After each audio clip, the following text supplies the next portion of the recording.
paktay na lalong lumala si President Marcos.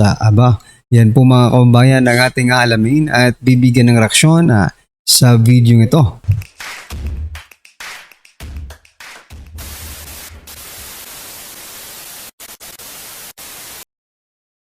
So yan mga kababayan, pasadahan po muna natin ang mga nagtitrending na balita dito po sa mundo ng social media at unahin na po natin to. Ito pong ex-anti-red tape authority chair, no? Director, ayan nag-propose po ng abolition of Senate and House. Maganda po ito mga kababayan kung matutuloy, no? Sabi po kasi dito mga kababayan sa balita ng politiko, 1 trillion pesos matitipid ex-ARTA o Anti-Red Tape Authority Director proposes abolition of Senate and House. Yan ay kung papayag itong mga politiko mga kababayan, di ba? A former official of Anti-Red Tape Authority has proposed the abolition of both houses of Congress and all local legislative council. Hindi lang pala Senado at Kongreso ay Kamara. Pati rin pala yung mga local legislative council, yung mga board members, di ba? Yung mga ganyan. Arguing that the sweeping overhaul of the country's legislative system could significantly reduce government spending and improve governance. Ayan, palakpakan po natin. Totoo naman, no? Kasi ang nangyayari mga kababayan, redundant naman, no? Nagkakaroon na po ng paulit-ulit na mga, ang dami nyo kayang pinapasweldo ng taong bayan, no? Tapos ganun din naman. Magnanakaw lang kayo. Pero maganda po itong No, kung kayo po ang tatanungin mga kababayan, gusto niyo po bang i-abolish na po yung yung Congress, both houses mga kababayan? Senado at Kongreso? Ang magiging ang mga legislator na lang mga kababayan ay sabi niya, no, ay mga governors and mayors mga kababayan ang mamumuno mga karabin natin, no? Pwede rin para makatipid na po tayo ay kulang na po yung mga magnanakaw sa ating kaban. Diba? Sabi po dito ng ating mga kababayan, no? Sabi po dito ni Jojo at Kiansa, we need to change our 1987 Constitution into parliament system of government. Pwede, pero wag sa panahon ngayon, no? Kasi pag sila po ang mag-chacha, no?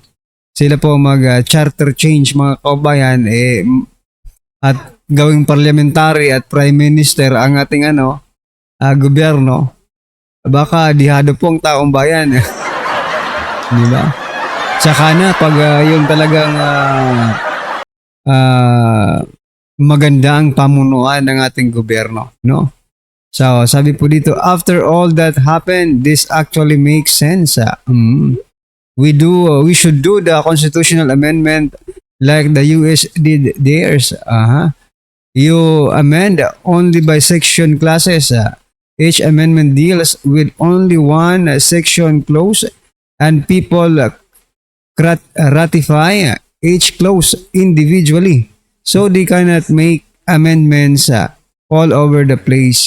That would be crazy. Ang problema nga, hindi nga alam ng taong bayan kung anong gagawin nila dun . Iisipin nyo lang, diba? Sa pag-amend po ng ating constitution, mga kababayan, no? Siyempre, like budget, mayroon po yung insertion. May insert po sila na hindi magugustuhan ng taong bayan, no? Kung sa budget nga, nakakapag-insert sila. Dyan pa kaya na yan po ang pinakamahalagang pundasyon ng ating bansa. Diba? Anyway, ano po ang inyong masasabi dito mga kababayan? Just comment down below. Pero ako, I really agree, no? As long as siguraduhin din natin na talagang yung mga mamumuno sa ating bansa ay talagang para sa taong bayan, hindi yung pansariling interest, no?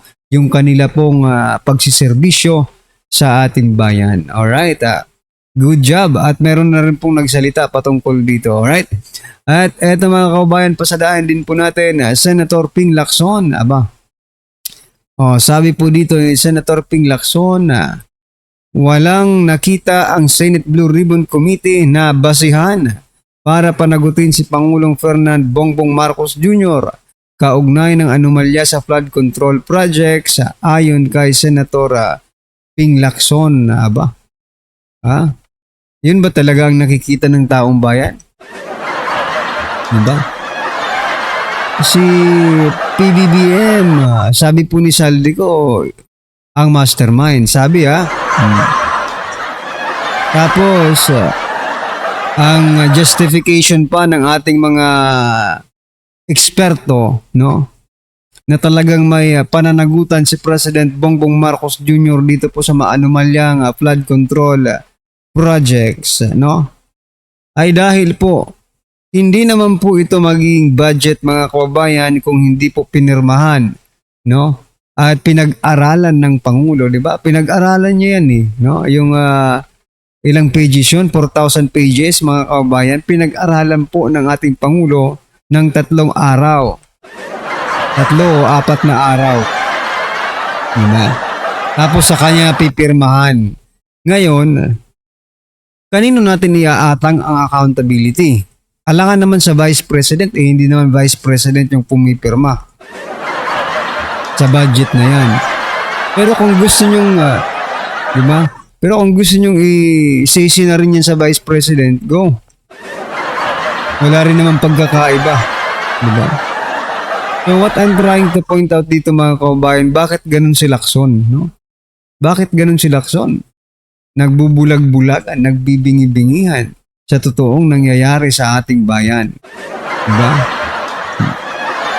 Sabi po ng ating mga kababayan, sabi po dito ni Carlos, sino ba nag-approve para ma-release ang maleta? Ay ang budget pala sa DBM. Sino ang may hawak ng DPWH? O nga common pong you're a good cop. Yun lang. Yeah. Sino ba ang appoint sa DPWH? Kaninong opisina ba ang may hawak ng DPWH? Di ba Office of the President? Wala naman po yan sa Office of the Vice President.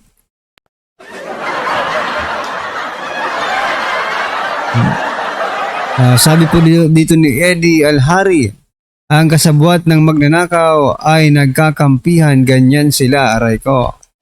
Ilang maleta kaya? Nagsisi na ba ang mga bumoto sa kanya? O nagsisi na po daw po ba yung mga bumoto kay President Bongbong Marcos Jr.? Aba, sising-sisi po, sising-sisi. Kaya nga po, nasa huli po ang pagsisisi, no? Anyway, ano po ang inyong masasabi dyan mga kababayan? Just comment down below. Sa sinasabi po ni Lacson na wala pong pananagutan sa flood control anomaly si President Bongbong Marcos Jr. Ayan at eto, pasadahan din po natin ang video ito. Sabi po dito mga kababayan, mas lalong lumakas si BP Sara. Lumala naman si Marcos, negatibo na sa bagong SWH survey. Ito mga kababayan, pakinggan po natin. General Macanas ng The General's Viewpoint, pasok. Magandang araw mga kaibigan. Bigyan natin ng reaction opinion itong pinaka-latest survey ng SWS na kung saan patuloy na lumalagapak ang rating ng Pangulong Marcos. Samantalang si BP Sara patuloy na tumataas. Kaya halos lahat, kahit mga anti-Duterte, aminado sila na sobrang popular si BP Sara at nagtataka sila bakit na sa kaliwat ka ng batikos, putik, kaso na binabato, sinasamba sa kanya, bakit daw palaging pataas ng kanya rating. Okay, ito. SW survey, meron silang survey noong September of 2025 Tapos yung pinaka-latest survey nila is November 24 to 30 of 2025. Ah, compare natin itong rating ni PBBM at kay VP Sara. Unahin natin si PBBM. Noong September of 2025, ang net satisfaction rating ni PBBM is positive 7. Di okay pa yan. Positive, although mababa na dahil 7 na lang. Grabe, no? Positive 7, okay pa rin. Ano yan, pang barangay na yan na General Macanas, pang barangay na siguro yung positive 7 na yan, no? Hindi yan pang presidentiable, mga kaumbayan. O ano ngayon? Pinaka-latest, negative 3. Sila ng bagsak. 10 points. Pababa. Si VP Sara, positive 25%. Noong September, itong latest November is positive 31. Kaya, sino yung TV host na nagtataka? Doris Bigornia. Bakit sa dami ng mga inaakusa si VP Sara, laban kay VP Sara, parang hindi tumatalab? Paano po tatalab? Puro kasinungalingan naman po, no?